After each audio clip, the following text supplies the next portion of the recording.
Dans cette vidéo, on va voir comment résoudre des inéquations de deux façons, avec la technologie et algébriquement. Avant de regarder ces deux méthodes, explorons un peu d'abord.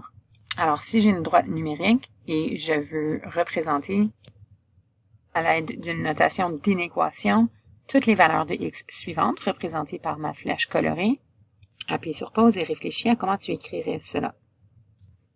Il y a plusieurs notations possibles. On pourrait dire que x est plus petit ou égal à 3. Autrement, je pourrais dire que x se situe entre moins l'infini et 3. On ne met jamais le signe égal à moins l'infini puisqu'on ne peut pas avoir une valeur qui est égale à plus ou moins l'infini. Une autre notation que l'on voit souvent, c'est avec les crochets. Donc, j'ouvre les crochets vers l'extérieur pour ne pas inclure moins l'infini. Donc, cette notation veut dire que je vais de moins l'infini à 3, incluant le 3. Donc, je referme ma parenthèse carrée vers le 3 pour indiquer que c'est plus petit ou égal. Parfois, si on recherche, une autre notation qu'on va voir, c'est pour ne pas inclure, on va utiliser la parenthèse circulaire et pour inclure, on va utiliser la parenthèse carrée. Alors, ce sont 4 différentes façons, 4 différentes syntaxes qui veulent dire exactement la même chose. À toi de choisir la syntaxe que tu préfères. Essayons un autre exemple. Ici, avec le cercle vide, c'est une façon d'indiquer qu'on ne veut pas inclure le moins 1. Donc, comment est-ce que je pourrais écrire une inéquation qui représente toutes les valeurs de x représentées par cette flèche? Appuie sur pause et essaye-le avec différentes notations. La plus simple, ce serait de tout simplement dire que x est plus grand que moins 1. Et je pourrais aussi dire que moins 1 se situe, c'est-à-dire que x se situe entre moins 1 et l'infini. On peut aussi utiliser cette notation ou celle-ci. Allons voir un troisième exemple final. Alors, essaye celui-ci. Donc, je vais représenter avec une inéquation les valeurs de x représentées par cette ligne orange. Appuie sur pause et essaye-le. Alors ici, j'ai ce choix de notation. Donc, moins 4 se situe, x se situe entre moins 4 et 3, excluant le moins 4 et incluant le 3. Donc, je pourrais l'écrire comme ceci ou comme ça. Donc, chacune de ces notations est acceptée. C'est au choix. Essayez d'en garder une et d'être consistant toujours avec la même notation. Alors, maintenant que nous sommes familiers avec la syntaxe, allons voir un exemple. Donc, ici, si on demande de résoudre, on va se servir premièrement de la technologie et ensuite, on va voir la méthode algébrique.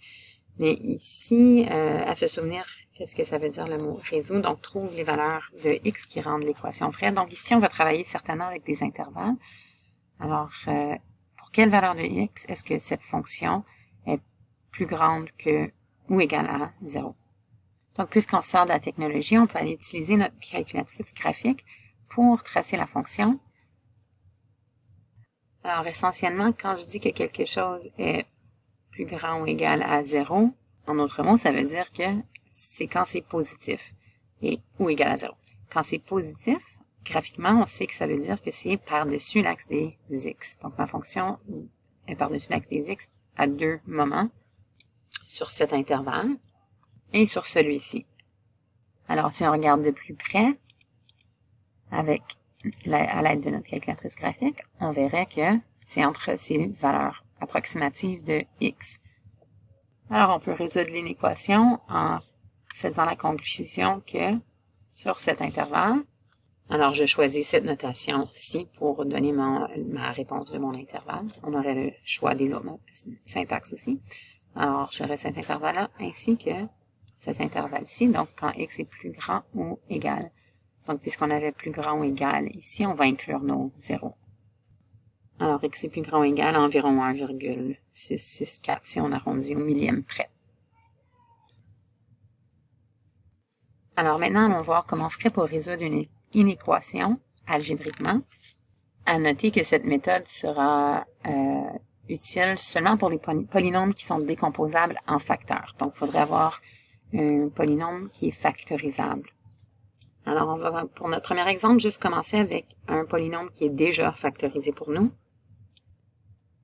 Alors, on va utiliser les intervalles comme méthode.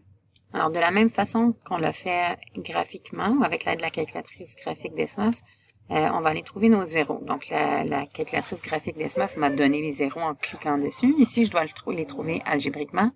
Et en fait, pour avoir une bonne communication mathématique, ici, je vais juste nommer le polynôme qui était du côté gauche de mon inégalité. Je vais le nommer f de x. Donc, si je voulais m'imaginer ici, je sais que c'est une parabole qui aura coefficient dominant positif, donc c'est un visage souriant. Déjà, on a une idée de ça ressemble à quoi. Alors, commençons par aller trouver les zéros de f de x. Donc, les valeurs de x lorsque y égale à 0. Ici, on aura donc à x est égal à moins 3. Et comme deuxième abscisse à l'origine, on aurait, si ce facteur de 2x moins 3 est égal à 0, donc si 2x est égal à 3, en d'autres mots, quand x est égal à 3 demi, ou 1,5 si on veut. C'est parfois plus utile de travailler en décimale qu'en fraction quand on parle d'intervalle, puisque ça permet de mieux comprendre où est-ce que c'est sur une droite numérique. Alors, si j'ajoute mon axe des x sur l'esquisse du départ, ça me permet de mieux visualiser, en fait, la fonction du départ.